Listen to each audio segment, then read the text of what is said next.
everyone, it's Tamara's Colorful Coven. I'm here today to do another video review flip through of a coloring book that this is book 2, or one of the books I should say, a 4-pack book that you can get either at Walmart, or I will leave a link down below. They're originally from Australia. I will leave the link for the website for them. That you can get through Australia if you're in Australia, because I don't know if you've got Walmarts over in Australia. But normally you can get these over at Walmart. I also found a link to be able to buy just the book. That's in the description for this too. But the book I'm talking about is going to be called Mythic Creepy Coloring, called by the Gothika series, Gothika series, and it's called Mythic Horrors. And it's by,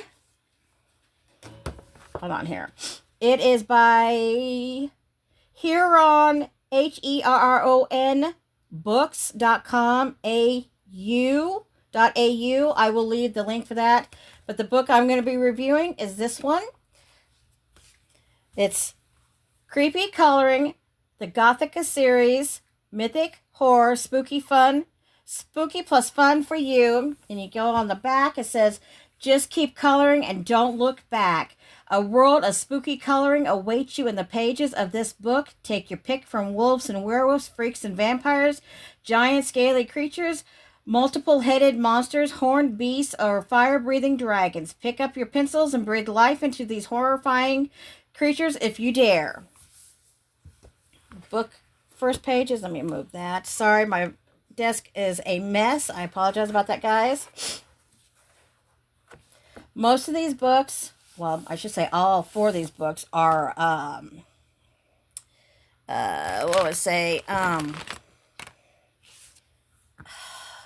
grayscale. Now, I'm going to be the first to tell you, I really don't know if this is AI, because if it is, it's darn good AI. But I couldn't tell you, but I do like them. Now, don't get on to me. I know some of you guys don't like AI. If you look at the rest of my videos, I do also support real artists and everything. And I have videos of reviews of their books too and stuff. I'm just one that we shall be able to color what we want, you know. So please be nice. If it's not something you like, please just scroll on by. That's all I ask. But here's the first page. Now, these are, I would say these are one-sided, but the back sides also have words on them. So if you're going to use permanent markers or anything, make sure to have something behind it, like a blotter page. It says, all you can run, but you can't hide. There's a world of spooky coloring that awaits you in the pages of this book. Take your pick from wolves and werewolves, freaks and vampires, giant scaly creatures, multiple-headed monsters, demonic spirits, zombies and ghosts, horned beasts, fire-breathing dragons, and that surreal agent of chaos, inspired by mythical tricksters, the clown. Pick up your pencils and breathe life into these creatures. Not real life, though, just metaphorically speaking, right? Hope not ever to see heaven. I have come to lead you to the other shore, into eternal darkness, into the fire, and into ice. Dante Alighieri Inferno. I'm not sure what that is. I've heard about that book. I haven't read it, but I've heard about that book. It's very detailed and very graphic from what I understand. And I think this is so cute. I really do. I like this picture. Swamp monsters. I'm going to, hold on, guys. There we go. Okay. Swamp monsters. Swamp man or murk monsters, call it what you will. The fact is that these terrifying creatures lurk in the murky depths of a swamp near you. World folklore tells of many forms for these grimy beasts whose main preoccupation, is dragging you from the shores into their eternal world of slimy grossness from which there is no escape. British children are weary of Jenny Greenteeth, a sharp-toothed crone who may pull you into the depths and devour you, while Eastern Europeans keep a close eye out for the Vadami, tiny green men with algae-covered hair and beards and frog-like creatures. They like to loaf on sunken logs Okay, sounds like frogs, whatever. Awaiting patiently to drown human invaders and keep their souls in porcelain cups. Keep the devil in your mind, but never your heart. And I don't, no, none of these pages are perforated. I will just make sure. Just a second, guys. Okay. Beware, wolves. Behold, I send you a sheep in the midst of wolves. Matthew 10:16. A place no person wants to be, in the midst of the wolf's pack, unbridled cruelty, bestile or whatever, ferocity, and reverence hunger. The superpower wolf has always been an eerie quality about him. But then enter the werewolf, deranged, unpredictable, demonic, and most of all terrifying, thanks to the unknown, mysterious qualities of the mythical beast. Sometimes dead is better. Stephen King, Pet Sematary. I feel like I've got my allergies trying to kick in, guys. I'm sorry. Could it be Carcandon? The build of a buffalo, a black scaly skin, a dewalp hanging down under the skin. It has 3 yellow hooves on 1 foot. The tail is not long. The eyes lie low. Further down the cheek, there is a case with all other animals. On the top of the nose, there is a single horn, which is bent upward. Persian scholar Abu Rayhan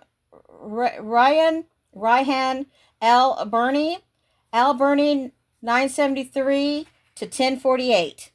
Okay, never heard of that, but demons are like obedient dogs. They come when they are called. René de Gourmont, the angels of diversity. Of perversity. Excuse me, guys. Okay. Have you seen Freaks? In this American horror film released in 1932, director Todd Browning explores a world of carnival side shows and the freaks that star in them. It is a grotesque revenge melodrama that stands the test of time, mere terrifying today, perhaps then in the decades during which it is banned. Check it out. I don't know why, but I find this kind of comical. I think this is kind of cute. Where there is no imagination, there is no horror. Arthur Conan Doyle, A Study in a Scarlet. Hair before, trouble behind, change ye cross, and free me. Witches' companions for good reason. The sinister and strange hair is a rabbit in what you best beware. Minicoa. Okay. The giant dragon-like bird of Philippine legend is said that to have swallowed the moon and spat it out using its trademark sharp claws and long beak, both made of steel. If you cannot get rid of the family skeleton, you may as well make it dance. George Bernard Shaw, Immaturity.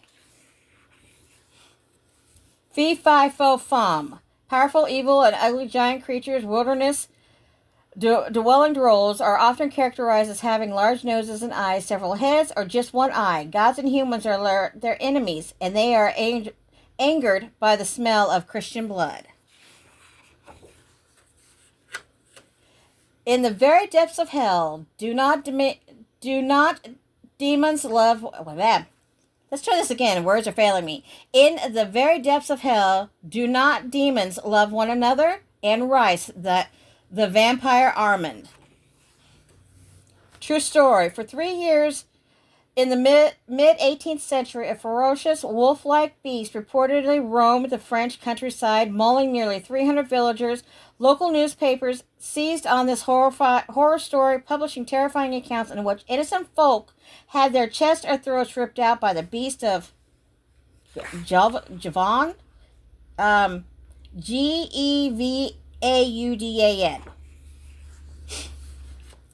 I am going to get a bite to drink. Dracula in 1979. I don't know why, guys, but I look at this picture and for some reason I think of Christopher Walken. I don't know why. Vampires, werewolves, fallen angels, and fairies lurk in the shadows, their intentions far from honorable. Janine Frost. Creepy cats. Cats are in in critic instinctively linked to the supernatural in Egypt. Excuse me. In ancient Egypt, they are vessels inhabited by the gods and later played a central role in European witchery. In popular cultures, cats are often depicted as clairvoyant, seers, animal friends who spot poltergeists or can sense otherworldly phenomena. Despite my ghoulish reputation, I have the heart of a small boy. I kept it in a jar on my desk. Robert Bulk. With a heavy heart, according to ancient Egyptian mythology, the creature embodied the head of a crocodile, the front legs of a lion, and the hindquarters of a hippo. Legend has it that after death, a person's heart was weighed, and if not found to be heavier than a feather, the soul was deemed unfit for the eternal life, and the heart was devoured by Armit, excuse me. When there's no more room in hell, the dead will walk the earth. George A. Romero, Dawn of the Dead. Okay, the brain's on the outside where the hair is just flowing through. Okay. People who cease to believe in God or goodness altogether still believe in the devil. I don't know why. No, I do indeed know why. Evil is always possible. Anne Rice interview with the vampire. It's a Lie, Frankenstein, 1931. That don't look like no Frankenstein to me, though. I'm scared to close my eyes. I'm scared to open them. We're going to die out here. Heather Donahue and the Blair Witch Project. Kind of like that picture. I never realized, really looked at it. Truthfully, this looks like from not Dawn of the Dead, excuse me. Cinco de Mayo. A picture for Cinco de Mayo, that is. The silent scream is the loudest.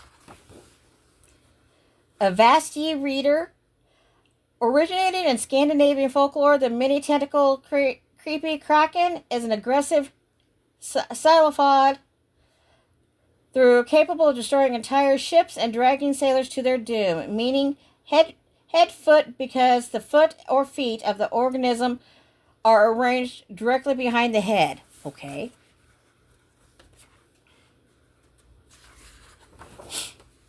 Is evil somewhere you are or something you do? Bret Easton Ellis, American Psycho. The Gashafakuro? In Japanese legend, the Gashafakuro, the Gashafadurokuro, starving skeleton, is a giant and terrifying construction born of the unburied bones of people who died from war or famine. Invisible, invincible, and bloodthirsty, it trawls in search of revenge for the dishonored souls of the dead, cutting off heads of travelers to drink their blood en route. I don't know who he is, but he's burned and he wears a red hat. I don't know who he is, but he's burned and he wears a weird hat and a red and green sweater, really dirty, and he uses these knives like giant fingernails. Nancy Thompson in A Nightmare on Elm Street. Twit de Terror. Friends to ghosts and witches, the owl has a long tradition of spookiness and consort with other creatures of the dark. It flies about at night and engaged in all manner of sinister deeds. The Strix, a mythical owl-like creature of classical antiquity, possesses malevolent eyes and a terrible shriek that transfixes people, paralyzes them with fear.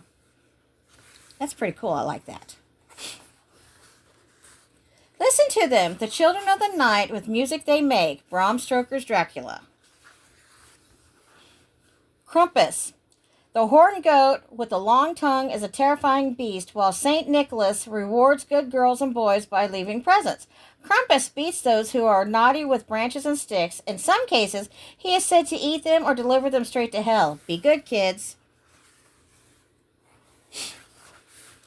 What's the matter? You look like you just saw a clown. Welcome to my nightmare. I think you're going to like it. Alice Cooper, welcome to my nightmare. And this is the last page. I think that's cute. I don't know why. I just think that picture is cute. And, like, yeah, they're based out of Australia. I do have a link down below in the description of how like I said, if you're in the United States, you can get these at Walmart. We've got 2 Walmarts in town here, and I've seen them at both. It comes as a 4-pack. And I've also left the link for, if you're in Australia, I left the link for how to go through about getting them. And then I also found a link on eBay where someone is selling just this book. Talk to you guys later. Bye-bye.